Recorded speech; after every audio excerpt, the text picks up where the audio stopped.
Hindi writer, and the second conversation with journalist writer Akshay Bukul.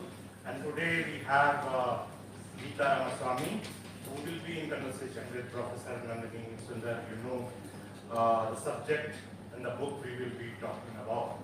I would request our President Umakant Lakiraji to come to the podium and welcome our guests and as well as the audience, and then we'll start our conversation. Umakant.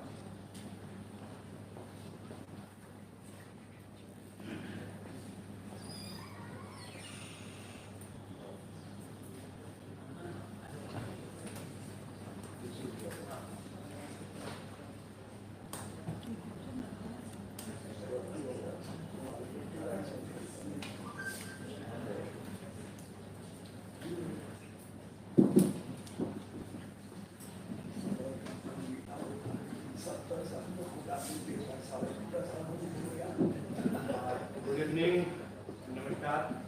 Also, and the specific book is function.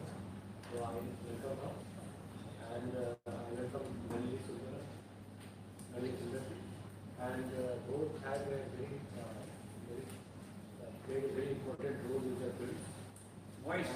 And Nandini ji, both are in this academics and literary fields, and most of the people heard about themselves much more than that of me. So, on behalf of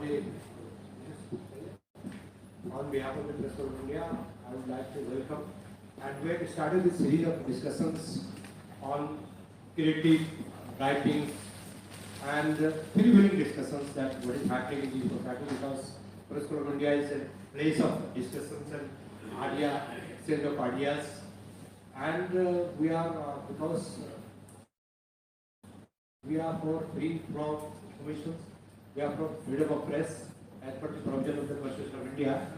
So, and apart from this provisions of the Constitution, we are very sensitive and very concerned about the happenings around the world, around the country, and especially in the remote areas of the country. There is a lot of disparities in our society, and I'm happy that through her writings, Gita, narrated all these things in her writings time to time.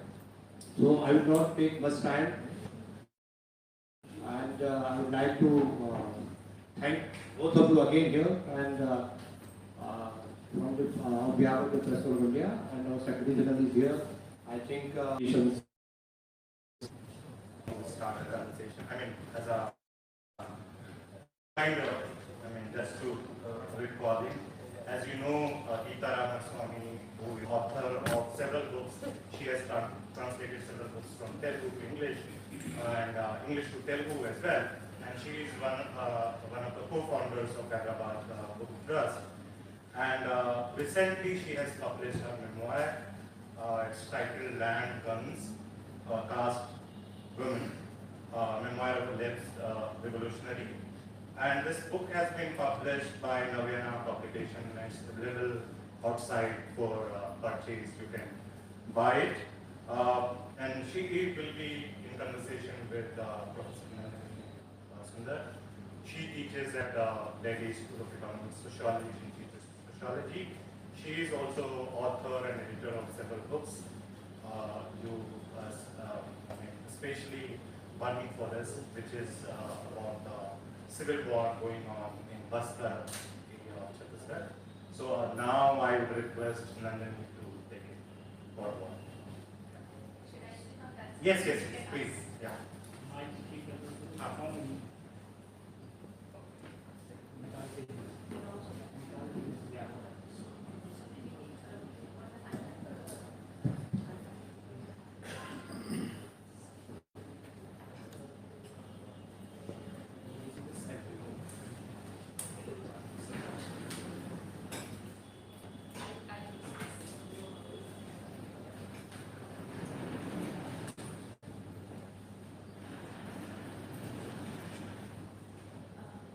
Thank you,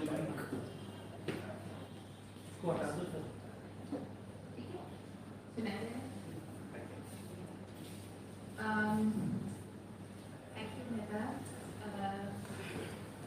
Jai Bhim, Johar to everyone. And thank you. I feel honored to be doing this conversation with Gita ji. For those of you who at the press lab as well for organizing this. For those of you who haven't read the book, I strongly recommend that you get a copy immediately, but just to give you a little background on what it says and not what it says, but what it's personally, this book is one of those books that I think it helps one to think not only about the broader political movement, questions about what kind of politics one should have, but also what one's own life is about personally.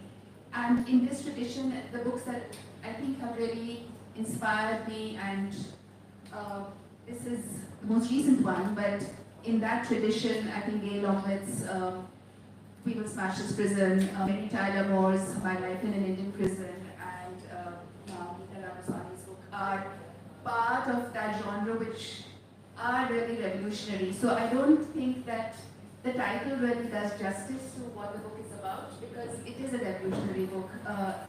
It's not the memoirs of a life. Revolutionary. It is about how to is about the title, but it's about her life growing up as a Brahmin woman in Hyderabad and then in Madras, now Chennai. Her conflicts with her family as she left, her participation in revolutionary politics, first in the ML and then Dalit Land Collective in Ibrahimpatnam, and then about her work as publisher of the Hyderabad Book Trust, and about her life and politics. So, first about the title. As I said, the entire book is about how to be a different kind of revolutionary. I think the guns being thrown on by the ML, left the ML, and revolutions normally consider being in the ML. So that's revolutionary, but really I am not the originator of the title. Anand and Alexia, Alex are also here. They were the people who coined the title. So all praise should go to them for a striking title. Right. Right. In terms of the kind of politics you discuss, you talk on one hand of disillusionment with the ML movement for not listening enough to people, for only wanting to lead them into their life. But isn't that a characteristic of all parties? So in a sense, are you saying that party politics itself is a problem, or that which party is really listening to what people want, and every party has its own organizational hierarchy and so on? I mean, I feel we need to rethink party politics. We need to rethink party organizations in a way that make them far more democratic than they are now. So it's not a question of all parties are like that. It's a question of parties are going to be like that. There's not going to be much change that we're going to see.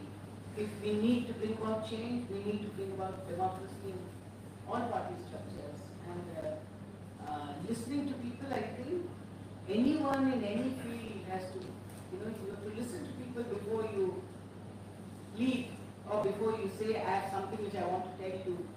So it's not just parties, it's if you're a teacher and you're teaching students, you need to listen to students before you need to teach them. So I think these two cardinal principles,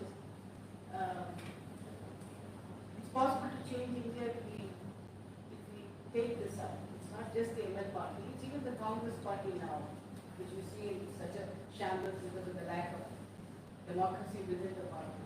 So I think that these principles are important for any group which wants to take up any kind of activity.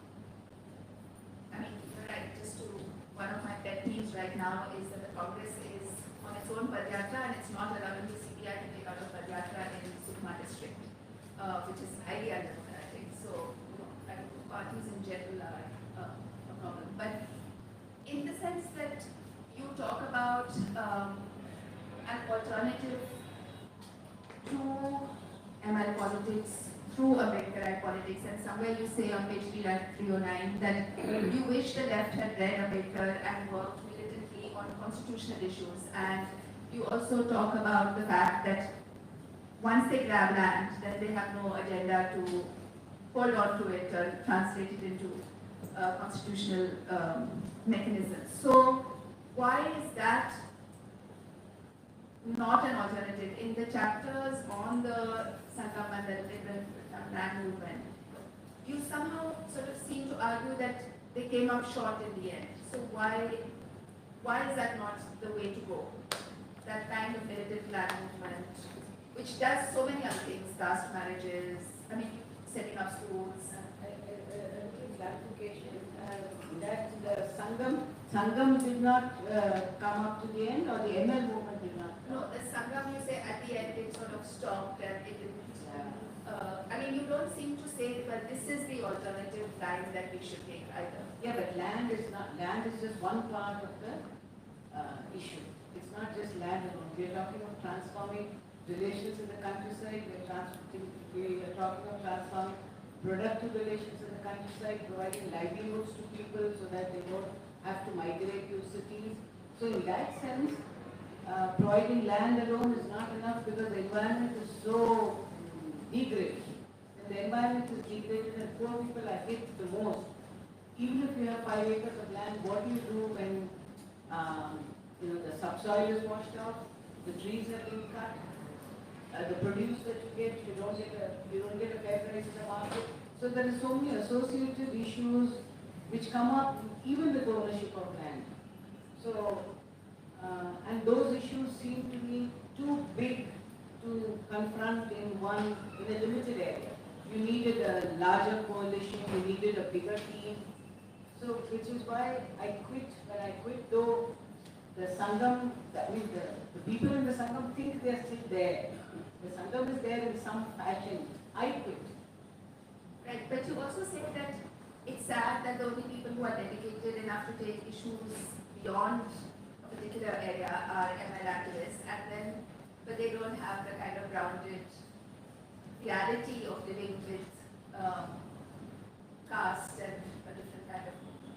This also comes because I think it ties up with your earlier observation that if the left had read Ambedkar, if the left had interacted with Ambedkarite groups, then some part of this dichotomy could have been resolved in some way. Because they have the commitment, but their vision is blinkered, and so it doesn't carry forward. And for a small movement like this, in which I was a participant of, if one is not part of a larger team and a larger thing, even this has its own limitations. But so you sort of, in your chapter on left Ambedkarite politics and NGOs, in a way you seem to be saying that you need that kind of constructive work, you need Ambedkarite politics. So why is it that this kind of thing hasn't developed in more places? The kind of vision that what is your vision for that kind of ideal politics? In the 70s, there was something as ideal politics, where you were willing to give up, your academic life, you were willing to get into something which didn't promise anything, which probably promised death. You were willing to do that. But over the years, the world has changed. Over the years, even Ambedkarites have changed. The left has stuck to whatever goals it has laid out: armed struggle, squad, the power of the gun, and wherever they've been, pushed back, they are retreating more and more into areas where the Indian Army finds it difficult to fight them. But the problem also is that people who have joined the Ambedkarite movement have become very aspirational.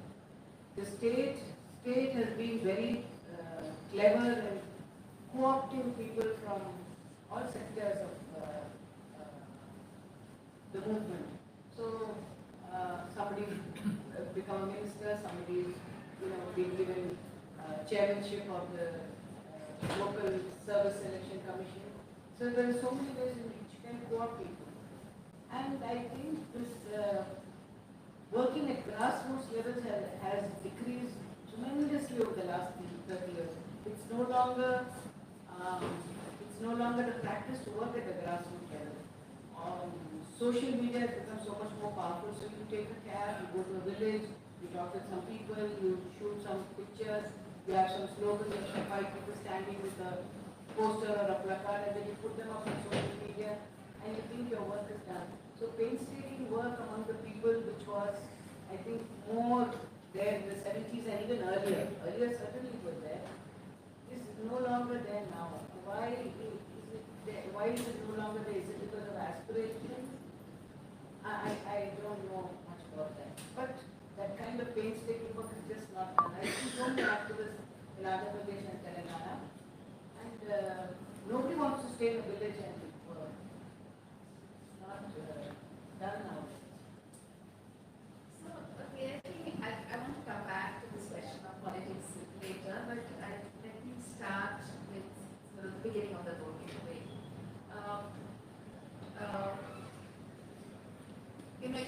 Your family being so against your joining left politics and leaving the house, etc. People are not, I would say, leaving and joining villages, staying in villages, etc. So,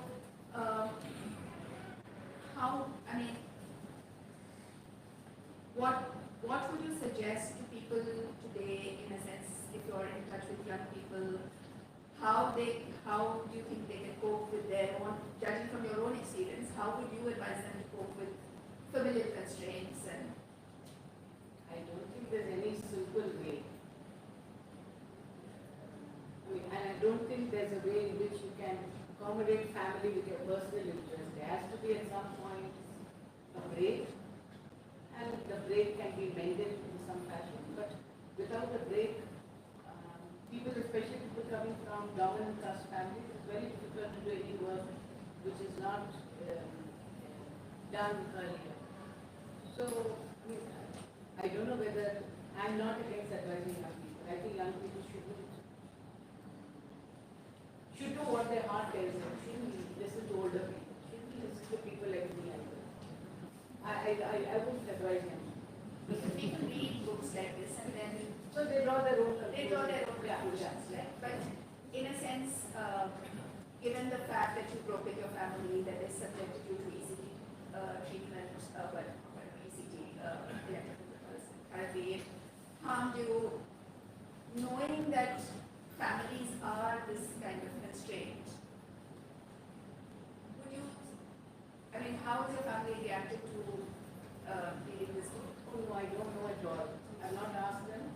But very funnily, the writing of the book and the publication of the book has brought me closer to family. We've been distant for so long.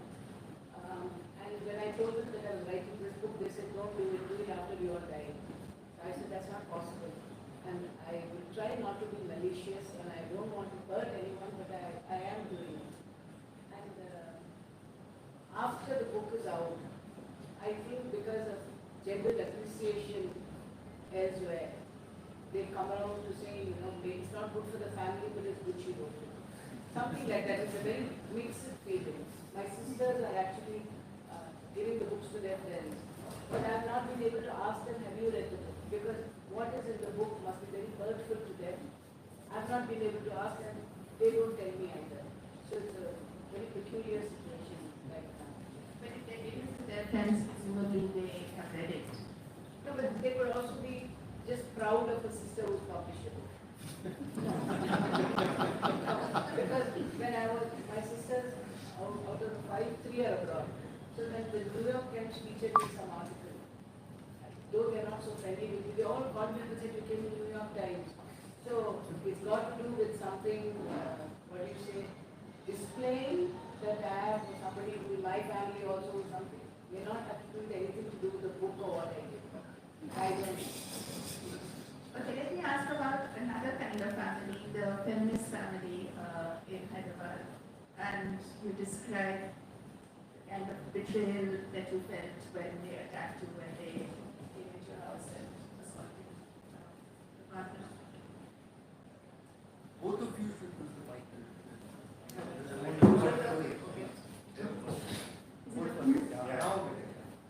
So,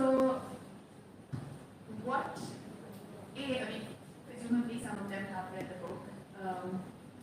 Has there been any kind of rethinking within the feminist movement, you think, as a result of reading something like this? What do you think are the problems with feminist politics? I think there are lots, but I was wondering whether Well, they were one of there's the something first. else that we could be They doing. were one of the first people to call me for the meeting to celebrate the book. Yeah, in Hyderabad, the group which was primarily involved there, one of the first to call me to the meeting, and they celebrated the book. But that particular incident was papered over, and I think there is a sense what I get because I do speak to them personally one-on-one. Is that let's get on with it. Something happened in the past, let's get on with it. And because some of them are famous names, you don't want it to be dragged into other discussions elsewhere, I think. So the less said, the better, it dies down. I think usually that's the advice people give when you face a bad situation. Don't talk about it and it will die down. Right? Because I would think that if something has happened like this, you face it up front. What is, you call a meeting of all those concerned and say, how did it happen? I would very much like to know what happened. Because I don't know, I only know what happened, I only know what I saw. But I don't know what happened, what led them to it. And that's still a matter of hurt. I would like to know what happened. There's their side of, they are not the devils, they're good people personally. So what led them to do it?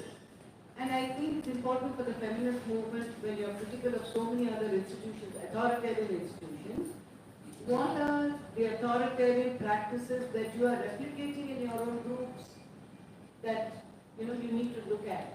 And why is it that when something has been made so public, you still want to paper it over? I don't know.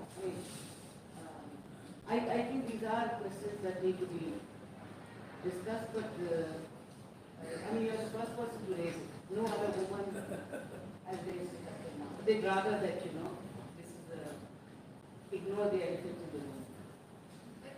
And again, brings me back to the question of authoritarian practices. So, ML parties have authoritarian hierarchies, other parties do too, feminist groups do too. So, is there a trade-off between organization and authoritarianism? Because in a lot of ways, your book reminded me of Rosa Luxemburg saying that the mistakes of the masses are more valuable than the infallibility of a central committee. But you also need a central committee to organize beyond a particular issue. So what kind of politics do we need organizationally that might kind of address some of these internal issues? I think first we need to discuss them. If you're talking about authoritarianism, there's one incident in the book in where I have been terribly. I garlanded the Madrigas who went over to the landlord with chappals. Right? And I've written about that. But you said that you did it because it's a practice in the community. We cannot justify it.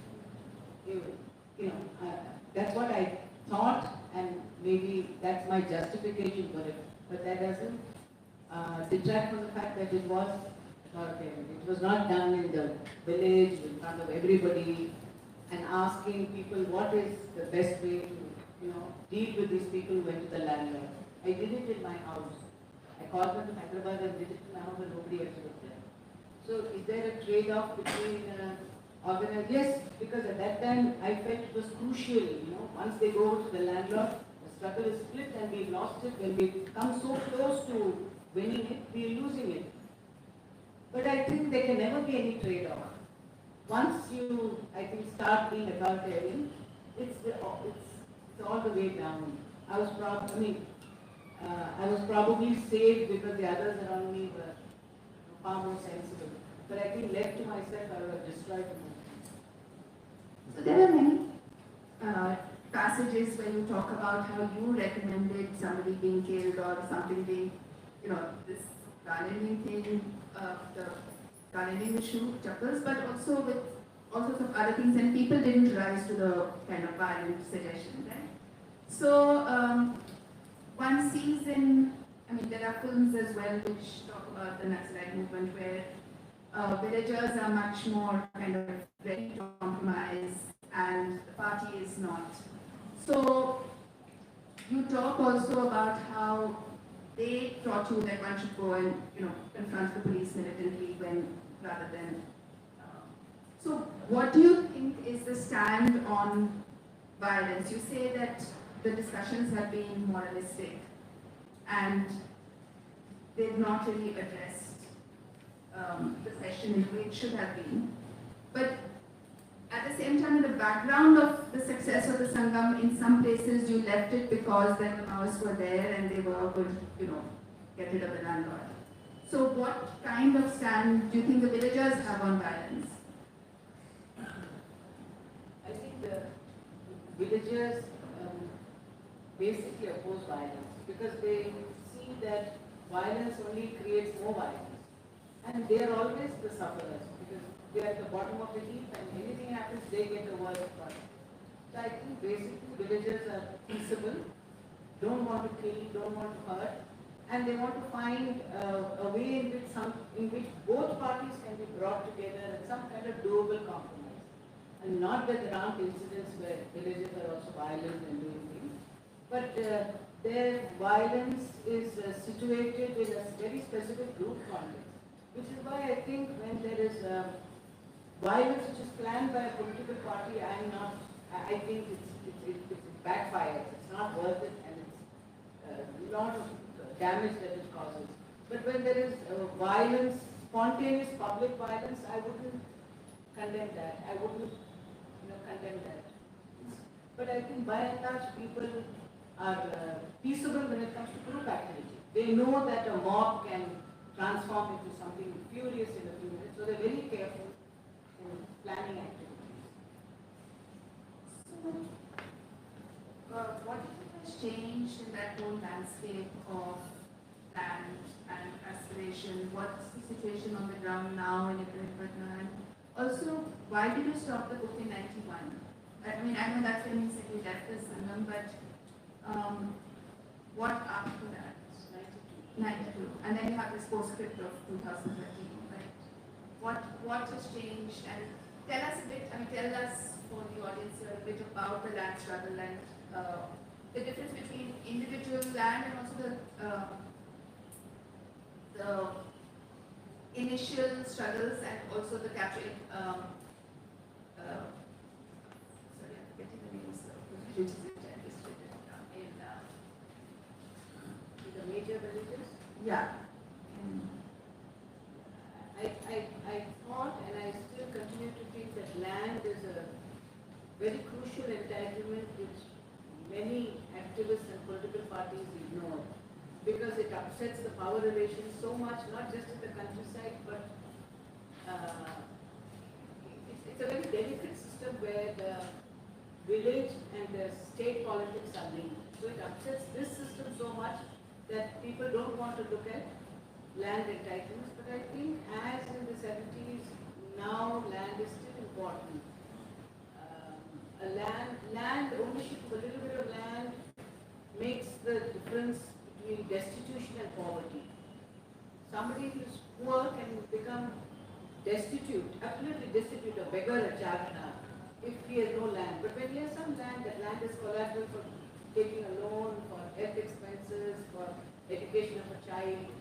And land, when people work on land, they work intensively. They don't work like a landlord does. 3 acres is like gold to a small peasant. So he works intensively with 3 crops, 4 crops, whatever water he can manage. And that family, entire family works on the land. And that brings them up to almost middle peasant level.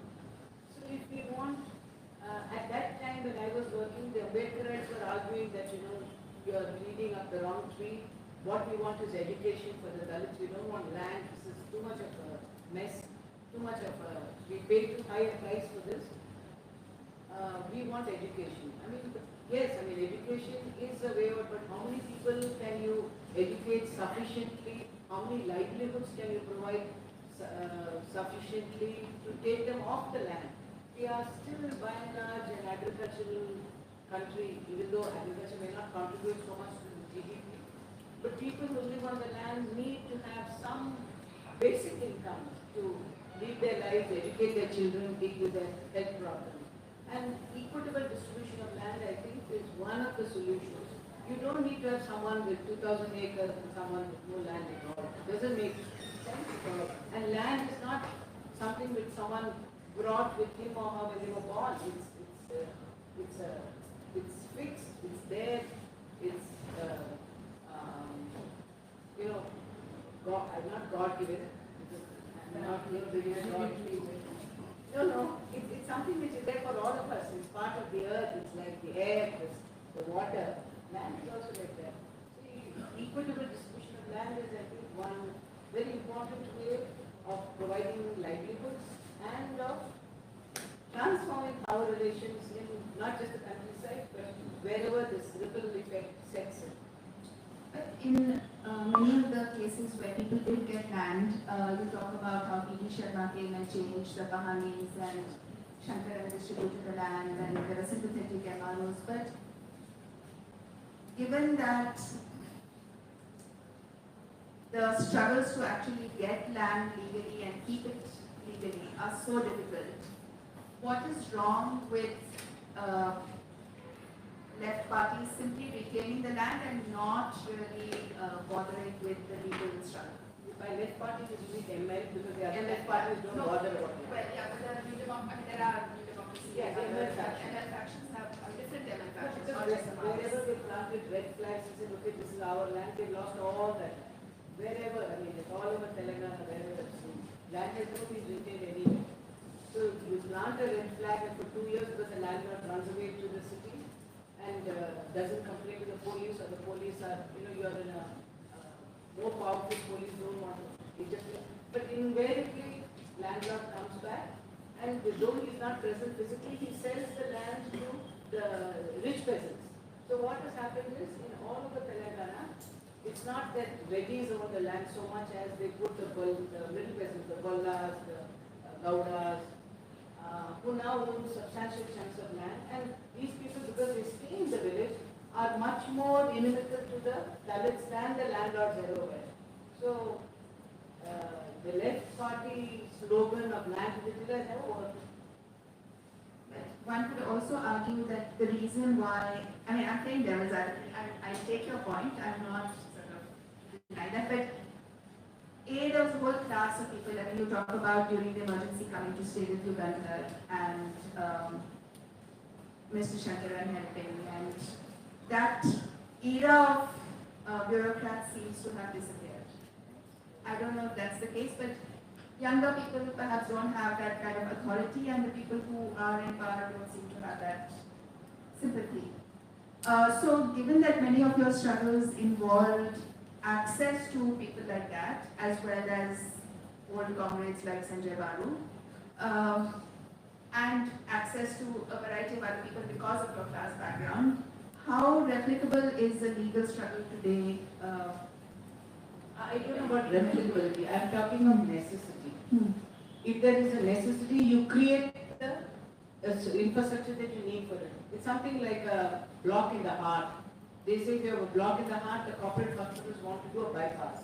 Whereas it's proven that the body itself creates other ways for the blood to flow through. So now if you don't have sympathetic officials, we don't have so many of the assets which I have, you have now cell phones, you've got smartphones, you've got the internet, you've got just with a WhatsApp call, people gather in half an hour they can gather at the Mandal headquarters.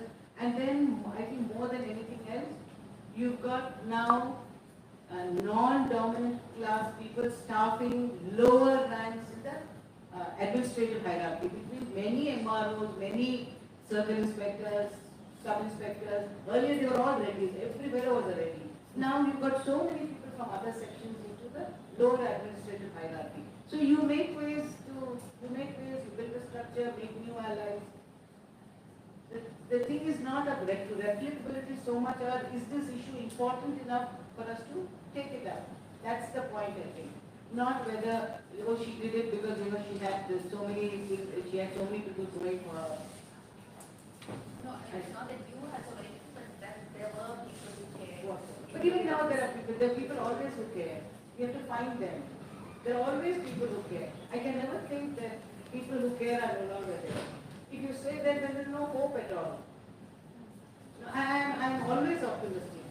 You find people, for example, Save the Snake Society. You have all the dedicated people who left IITs and are sitting and slaving snakes all over India. Or Save the Sparrows, or Save something. Especially the animal welfare activists are very dedicated lot. Why are they dedicated lot? Because there is no other issue which is occupying their interest. I'm sure there is something else which, picks up. And now smartphones are such an asset to gather people. Earlier we had to walk from village to village, so difficult, word of mouth to tell people. Now with just one WhatsApp call you can gather people.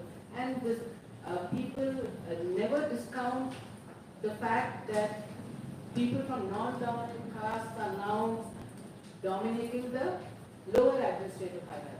The collectors and IAS officers may be from elsewhere, but all the local things. So which means there are very intimate connections which people can make with such people. So there are so many pluses on this side. Yeah, and so the thing is to make use of the pluses. There might be some negatives, but I think there's always hope. I mean, how can there not be hope? So I have a couple more questions, Mehta, and then can I open it up to? Yes. Yeah. So,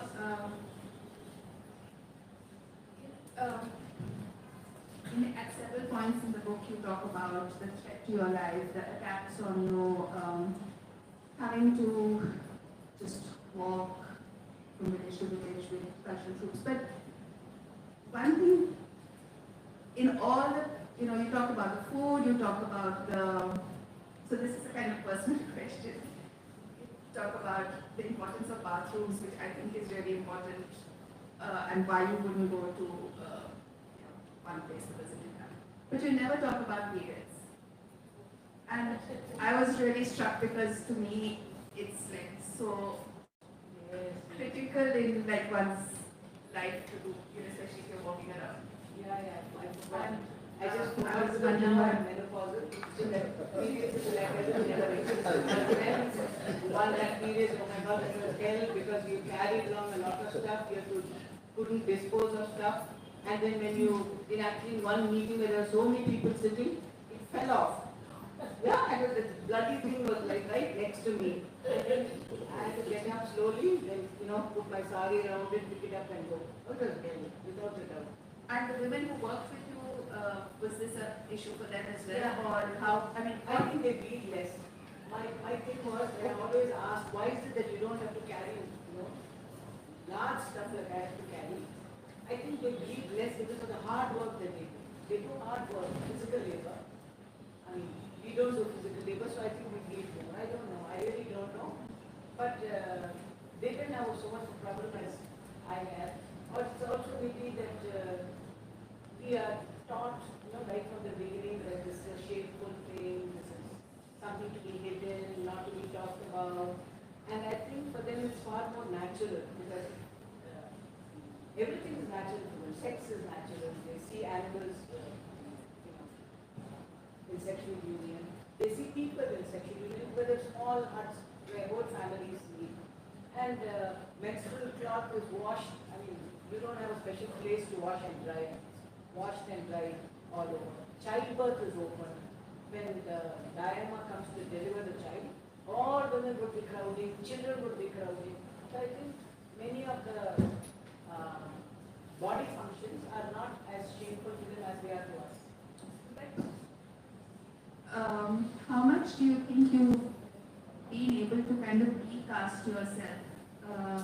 In a sense, that's an issue that comes up in the book and comes up in kind of political, but I don't really know if it's possible. What does it even mean? What is the I think the concern? hyper thing, the Marxists say we declass ourselves. you can never declass or decaste yourself. You can look with more empathy towards people of other communities.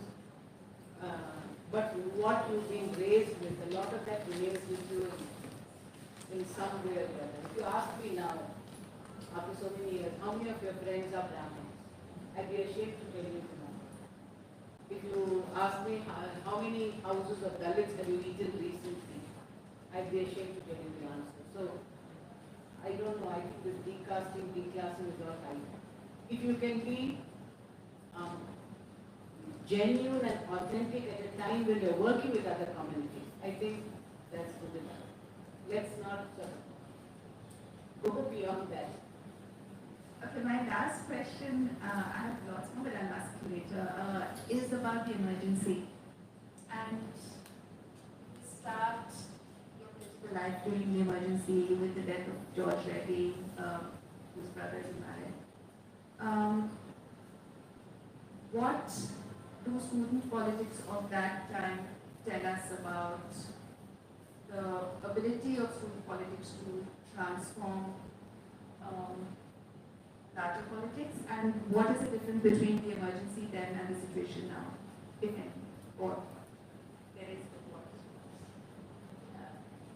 I think people are far more aspirational now. Somebody who gets such a whining thing, but it's always troubles me when I see young people not wanting to, they see some atrocity in front of them. Let's say Gujarat happened or something has happened.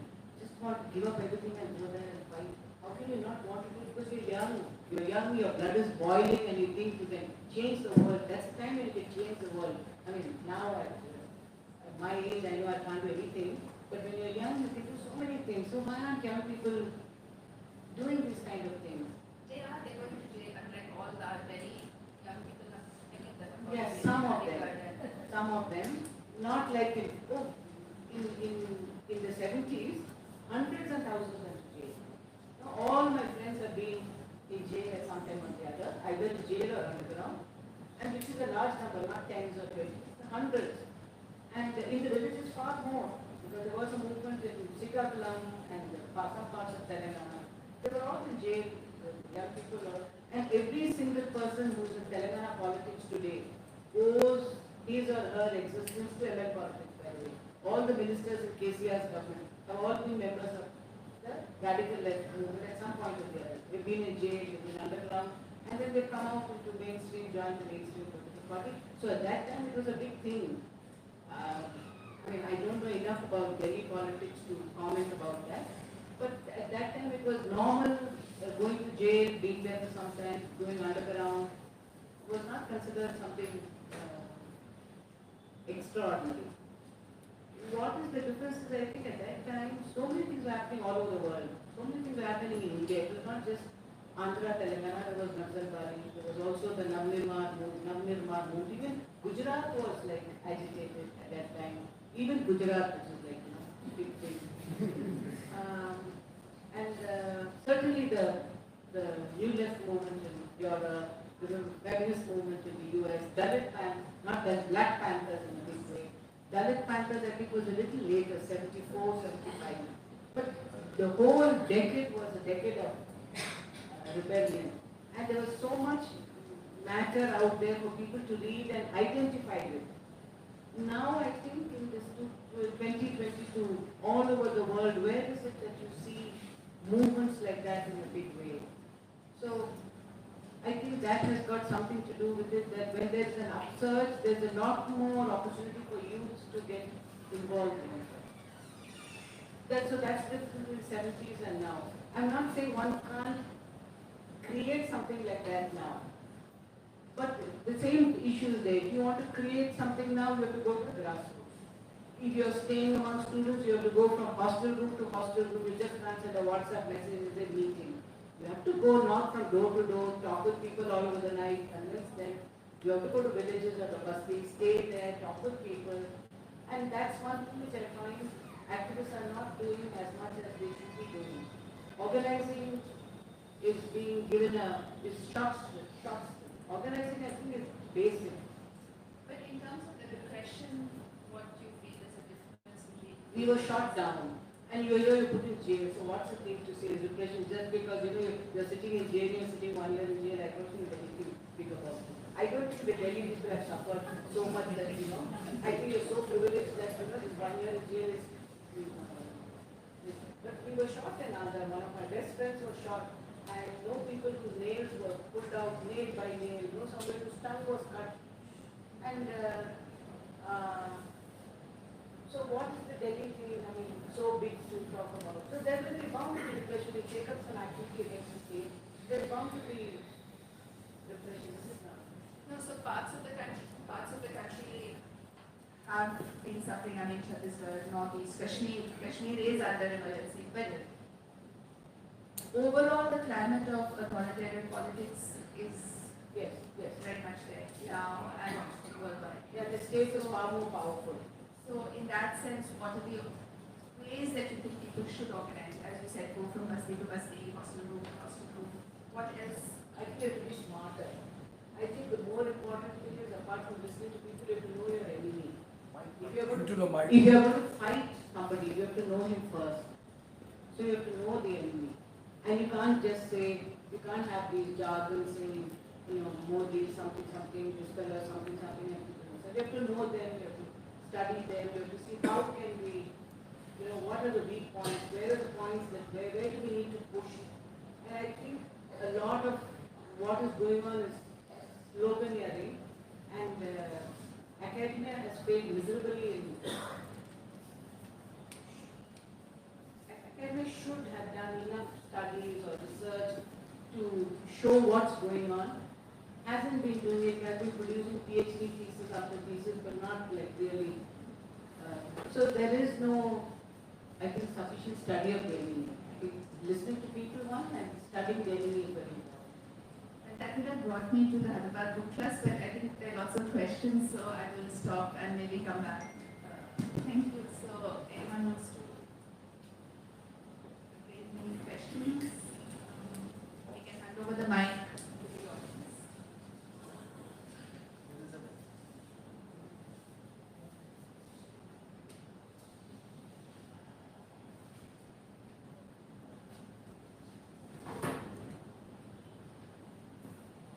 I think I'm demolishing everybody.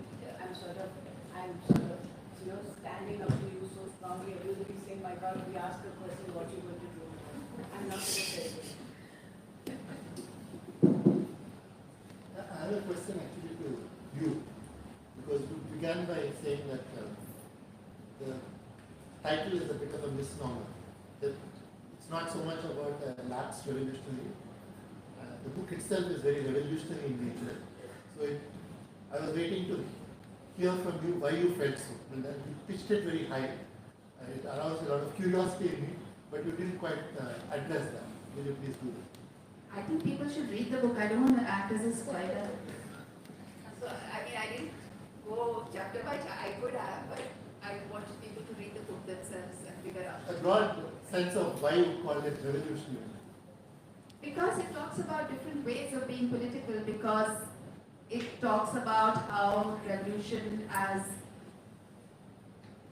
part of ML politics does not really address what people want. It talks about the Sangam and the kinds of issues that were taken up and how you need a right and left politics. So what's not revolutionary about it? Like, it talks about feminist politics and how to be feminist within the home, to write about your own family. Like, isn't that revolutionary? Isn't it hard to write about one's own family and friends?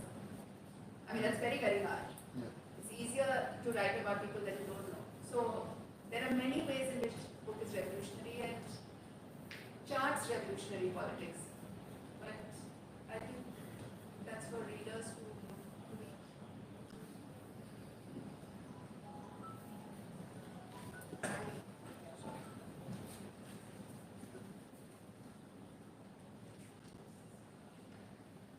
read.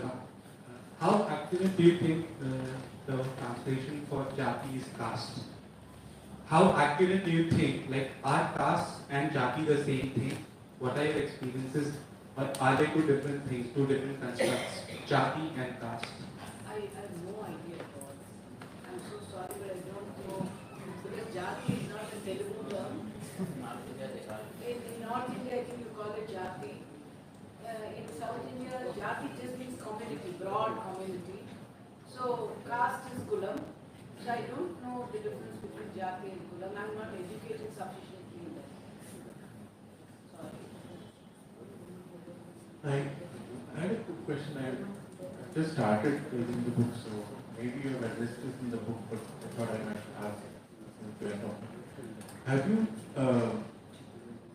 what is your view about the Indian state now? You know, from your time in the revolution and now, has it changed? Has it evolved on? In what? If so, in what way? If not, then why not? This is precisely the kind of question I want to avoid because I don't know. I'm not a political analyst. I did something in some part of my life which was important to me and I wrote about it. And I'm neither active nor an analyst now. So why should I give you my opinion? My opinion is not worth it. If you want facts, then something, but my opinion is maybe casual over coffee is not a problem. And it's not that I'm frightened to talk about it, right? I have no fear of what someone is going to catch me up with, but it's only an opinion. So it's not worth anything, if you don't mind.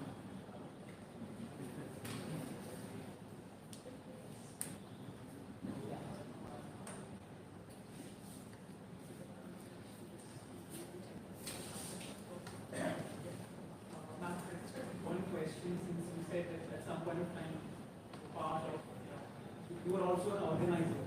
And one question that sort of comes up, and I think which is something that all of us are kind of facing as well, that at one end you have, when you're organizing, there's this purity that you're trying to achieve in terms of your ideological positions. And then there is an idea which says that at this point of time you're fighting with hegemon, or, with the hegemon. So therefore you need to sort of find common grounds to organize instead of, trying to achieve any purity.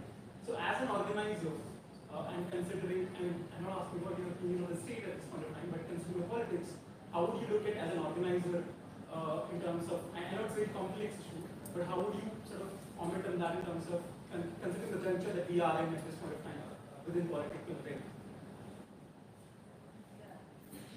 As an organizer, I'm organizing people, whether it's in a college or whether it's in a basti or in a village. My primary responsibility is to the people I'm organizing, not my ideology. Let's be very clear on that. You're organizing a group because, you're not organizing the entire Indian revolution, or you're not, assuming we're not doing that. We're organizing, say you're organizing in JNU, or you're organizing manual scavengers somewhere, or you're organizing villages for the Adivasis in Bastar. I would say my primary responsibility is to the group I'm organizing. So I listen very carefully. When you listen carefully, the answers come up from the ground. And then I think, you see, it's not as if we have no ideology, broad ideology, or that we haven't read, or we don't know what, class or caste means. So all those fall in place when we listen to people and our activities are planned openly. When our activities are planned openly, I think something comes up organically. But if you go instead with an ideology and say, this is what I want to implement, you're not being fair to the people you are organizing.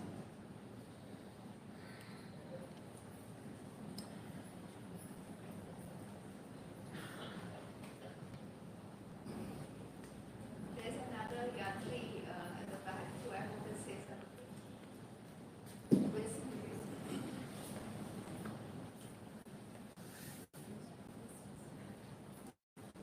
I'm sorry, ma'am.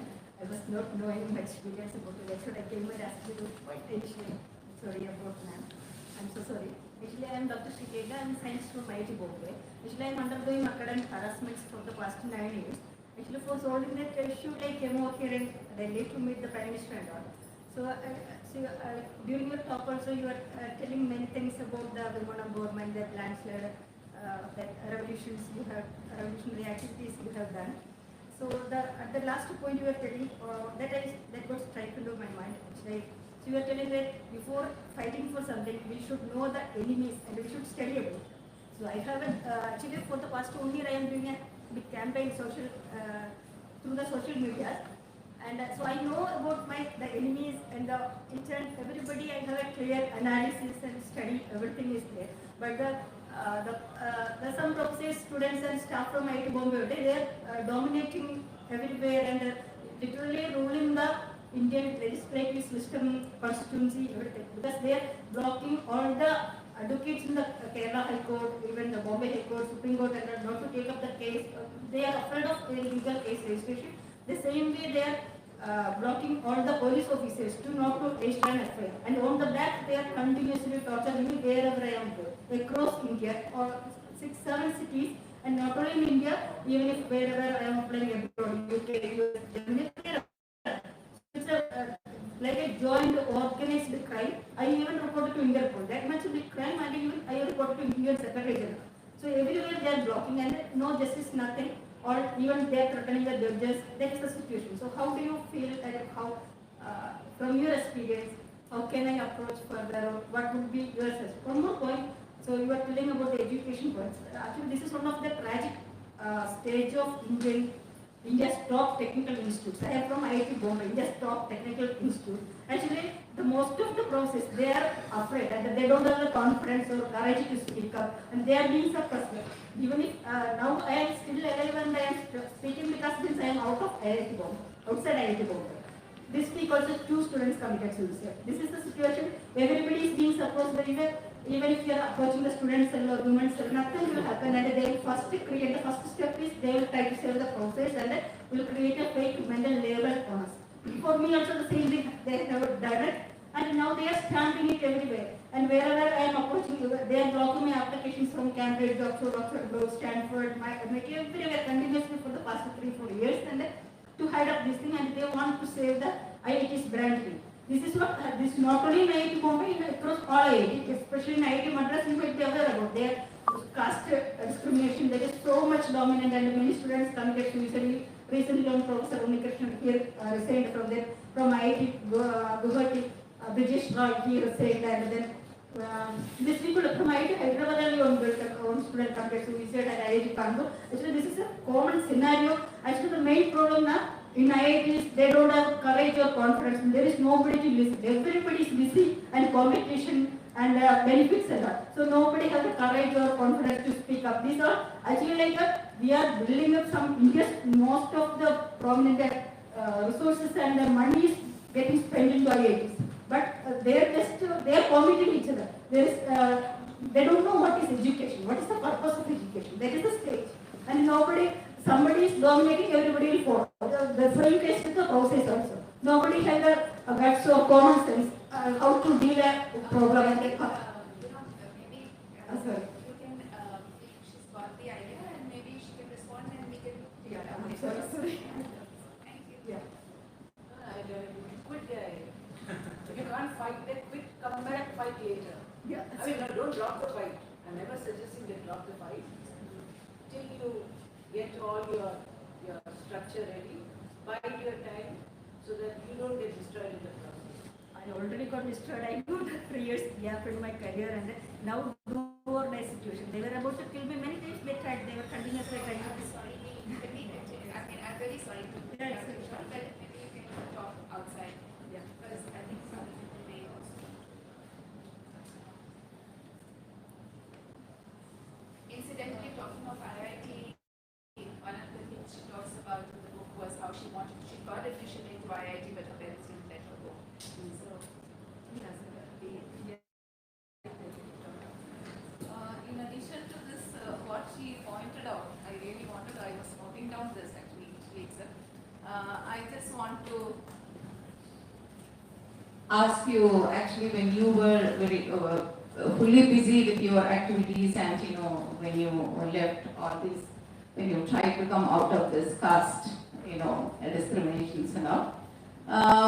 The experiences, actually in the 19th and 20th century, there were a lot of revolutionary movements and reform movements, many revolutionaries and reformers were trying to change the situation of this caste system in India.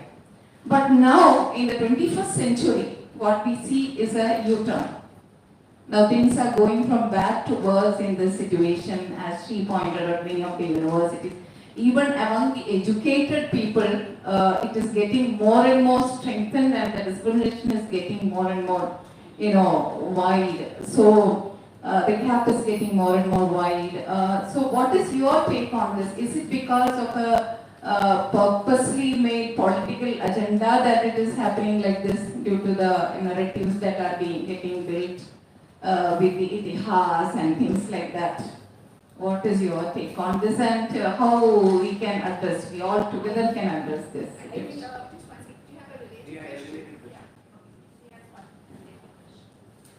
Yeah, ma'am, when we compare the two scenarios, say in the 70s scenario and today, then we find that during your time, there were many people, many leaders who were coming from the upper Hindu caste. Now, the situation has seemed to have changed. And the struggle is being led by, Dalits, Muslims, the democratic struggle. Do you also, think there is a link in what they are saying and this? I think it is something that is glass half full, half empty. You are saying that caste has become, I think you are arguing at cross purposes, two of you. She is saying caste has become even more entrenched now. Right?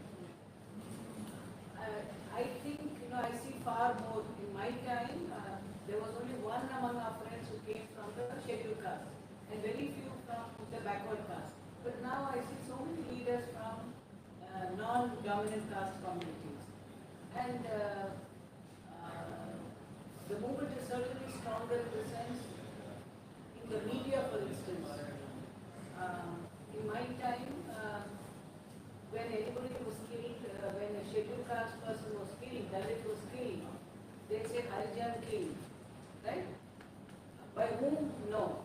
But after Karam Chindu and after the Dalit Mahasabha was formed in 1985, they said Kamma landlords killed Madiga laborers. For the first time, caste was mentioned, which was a big, it was a recognition that caste existed. In my time, caste was papered over. They said caste didn't exist. So now the fact that people are arguing openly that caste exists is a very positive trend. And that people from communities which were not enfranchised earlier are coming up now, a very positive trend. I don't think the situation is worse. It's possible that because so many more Dalits and backward caste communities and Muslims are coming up into public spaces. So you're finding so many more of you are finding discrimination is always there, but you're seeing it now and you're fighting against it. That's a very positive trend. So many more in public spaces as compared to the 70s. Look at that. Look at the figure of people who are coming out now. I think it's this. You are seeing the glass, half empty, and seeing the glass half full. But is it not that upper Hindu castes have, they have kind of intermeshing with the dominant, with the state rather. They are getting together. The dominant Hindu caste are. Yeah, you are saying that among Hindus, most Hindus are now Hindutva. Am I right? Yeah. But most Hindus were always Hindutva. You scratch them, they were always Hindutva. Somebody married a Muslim, killed that fellow. These were all there in the 70s. It's not nothing new. So to say that this is something new, I don't agree. I think Hindus, the religion itself and people practicing the religion were always Hindutva. It's now come out openly because there's a space for it, and they are widening that space and making it legitimate. Earlier it was not politically correct to say kill a Muslim or unless you ran away with your daughter. You didn't say it openly. Now you can say it even if you didn't run away with your daughter, you can say it. I think that's all there is. Hindus have always been Hindutva. I think at the back there's a picture. Yeah, I'm Atika. So there are many points in the book to which I personally related a lot. especially if I see my own journey in the political space. So at one point in the book you posit, like in your own words, whether the idea of a left liberal revolution sublimate the sex drive. Could we apply this to Ambedkar politics as well? Because one major part to which I related in the book is where you, through subtle or otherwise, many examples highlight the everyday differences between the experiences of Dalit men and Dalit women. So what's your take on that? I would agree with you. I'm not sure, as a Brahmin woman, if I say something, Dalit men will say, who are you to interfere? And I think Dalit women are strong enough to make their points and fight about it. But I mean, without doubt, it's not as if patriarchy exists only among Brahmins and not among Dalits. There's no two things about it. So whatever you're saying now, it's a fact and it's an issue to be fought over. I just want to congratulate you for this book. It's amazing to see the journey and the way the book has come. Navayana has brought. It's a beautiful book in thought and presentation both. And my second observation, I just wanted to know from you as a writer. You traveled back and you registered your 30 years journey into it. And as a woman, as a revolutionary, I agree with Nandini that it's about a revolution that through which you passed, which was part of your life, which is part of your life, because you are still process of the change. I just want to know that while writing these books, this book, your memoirs, whether while writing you moved back to that phase of your life, you must have recollected because I was just going through detail about Gadar, how you moved, and that is a very fascinating chapter which I was just reading and trying to understand. What was the best part or what was the most difficult part for you to collect? And right now when the book is coming in 2021, 2022, I take a privilege to disagree with you that both the periods are the same. Maybe the generation or maybe the kind of democracy I'm feeling right now. So whether there was some hunch, some kind of pressure that it is coming in this period, and you were recollecting, because 400 books, Hyderabad, more than 400 books, Hyderabad Book Trust has brought, and they are all related with the burning issues. So what was the most tough part for you? What was the most tough chapter for you? And if you can just share that why. There was no such thing as tough chapter. See, I wrote the book for myself. I wrote the book after my husband died and I was going through a very difficult time. So I wrote the book just like that. It was for myself and I put it by for 2 years. 2017 is when I wrote it. And COVID came in 2023 years, it was just lying there. And in COVID I had 2 months when my office shut down. I had no work to do. I had gone to stay in a friend's place. And no cooking to do, no housework. So I picked it up again and started work on it. So even then it was recollecting something, but the most difficult part of it was working with Navayana. They asked me like, thousands of queries. What is his initial? What was he? What was his post? How many acres? What is the exact name of this village? Who was the sarpanch? And I thought that was like, the detailing and the queries which they asked was the toughest part.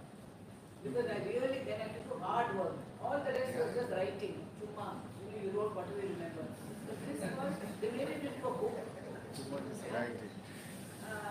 So that, the kind of work, I mean, they must have put in hard work too, but I also put in hard work. That was the hardest part of it.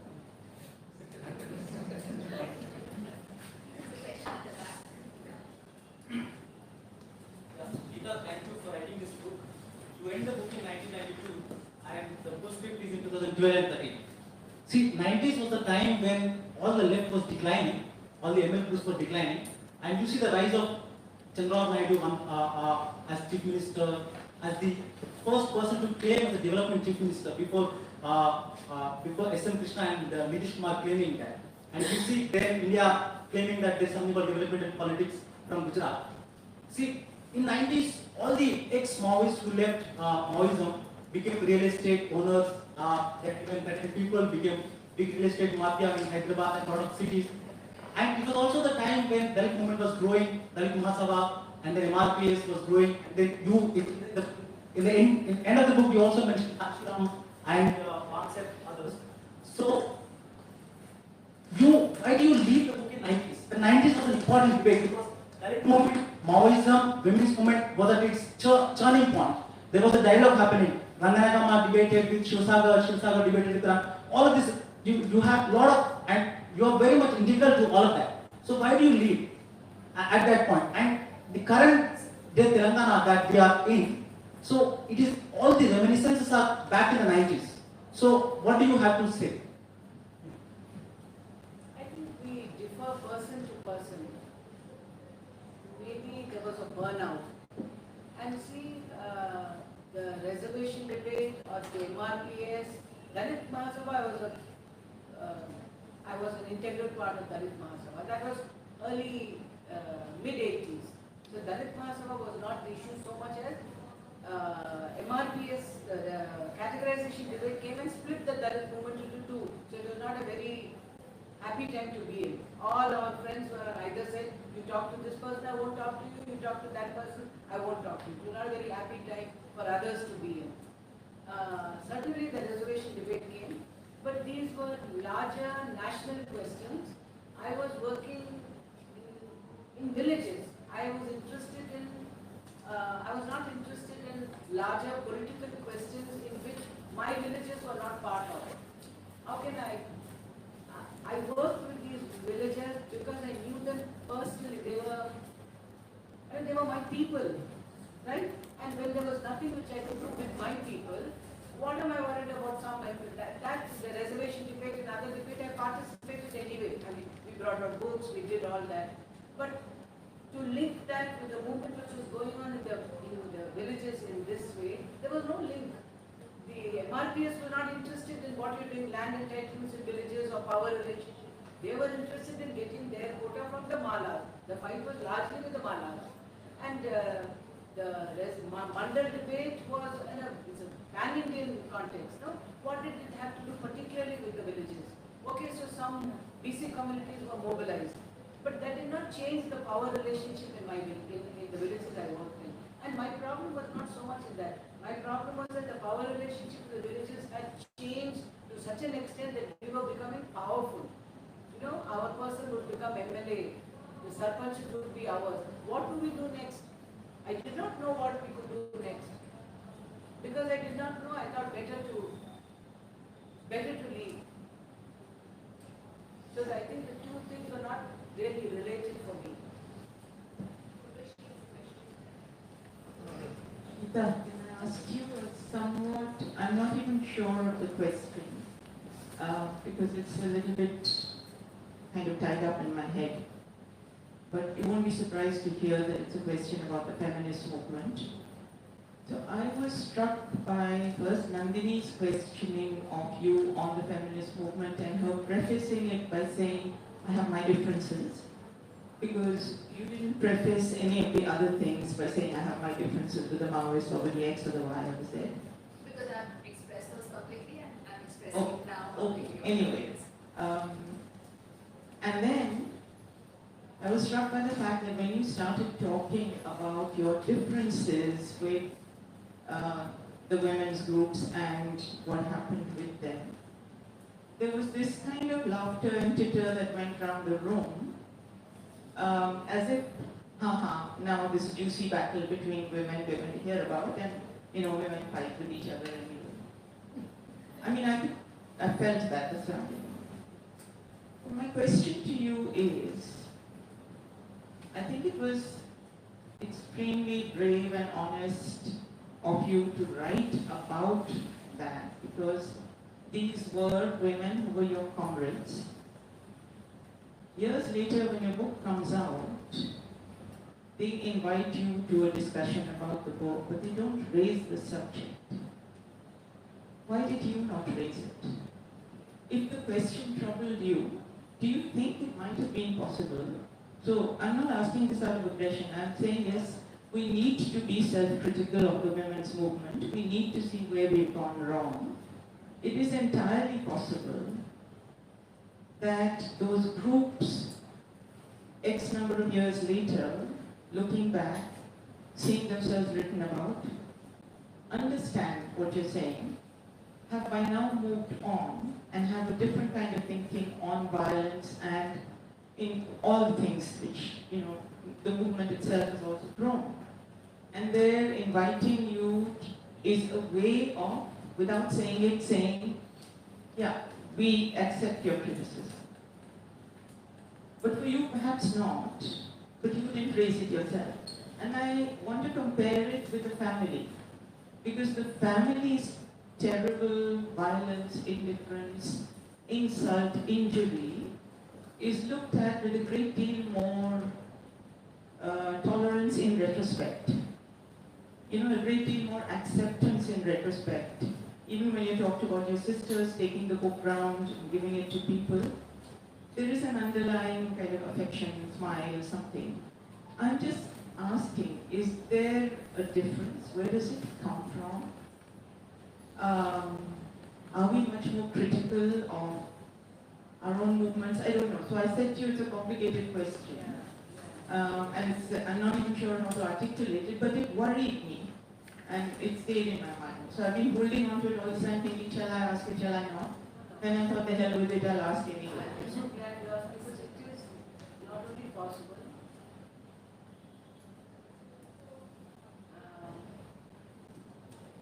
it's probably true that I resent them more than I resent my family. My family, I think, is a high-bound Brahmin Orthodox family which didn't know better. But these were people who through my work, and then I asked them repeatedly while writing the book, why did this happen? And they were silent. So their silence even now, it's disturbing, no? I mean, I did ask one of, see, I'm close to them personally. Personally, some of them are very good friends of mine. So then after the book came out, and I said, have you read the book, and have you read this part, and what do you think? She said, Gita, you move on. Why are you going on about this? So I felt hurt. Because I think any discussion, you bring it out into the open. You just now said they felt, that she was right in writing what she did. If they had said that one thing, it's washed off, all the hurt of all those years would have been washed off. My sister did, my elder sister did say, we were wrong in what we did. But my parents were so insistent, we had to do it. Don't blame us so much, don't blame us too much for it. But these people have never said a word. So, naturally I would, when someone says, I'm sorry, everything is washed off. But when you refuse to say you're sorry, I'm not saying sorry in front of a big group. I'm saying sorry one-to-one, in a small group. You called me over to celebrate the book, and they did celebrate the book. And when someone asked me a question, there's also a problem in that the younger feminists are questioning the older feminists, by the way. There's this big thing going on. So some of the younger groups said, they asked me, are you willing now to, what was the exact question? Something to this extent. Are you willing to move on and, repair your breaches with them? Yeah? So I said, what is there for me to move on? I've written the book, done, dusted. I put it out to the open. It's up to them to, repair any breaches. I mean, I said that openly. I don't know really. And I agree with you there. It's easy to make up with family because everybody helps us in getting together. They say she's only your sister, she's only your father. But where feminists are concerned, we did talk about the trigger in the room. People are waiting to see whether they can. Because women have been aggressive, so they're getting a bit of their own back. I do see. And in fact, when I sent it to Anand, I highlighted that entire chapter. I said, I thought 2,000 thoughts. Do we want it at all? I wasn't sure somewhere because I knew it could be used. Then I said, let them face the truth. If they did it and they don't want to discuss this with me, let it be out in the open. Yeah. Thank you. Any other questions?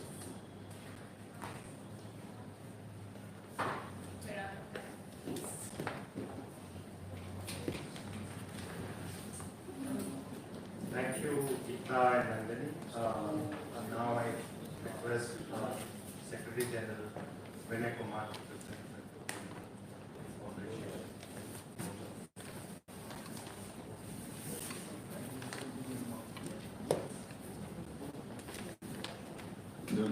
Thank you, Gita and Professor Nandini Sundar, for this absorbing session. This was third in the series. We have already hosted with Nandini Shri and Akshay Mukul earlier.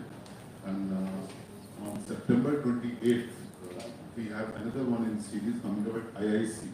President of India and IIC have tied up together. First in series was a talk by Professor Ashish Nandri. The second one is on 28th of September. We'll hold it alternately in Press Club. First one was in Press Club, the inaugural one. The second one will be a talk by Ashok Vajpayee. On 28th September, IIC, all of you are welcome to attend it in IIC. And so, thank you, Rohit, for complicated questions. Thank you, Dr. Sanjay Babu, for being here, and other friends who have turned up to listen to this discussion. And we plan to have it very regularly, and Gita is curating this for us. He's our managing committee member also, so on behalf of the entire managing committee of Press Club of India, I am privileged that Press Club to host this, and it's a small memento of appreciation, so that you remember Press Club. I'll show you what it is. This is a common man by our collection, so that every morning you remember.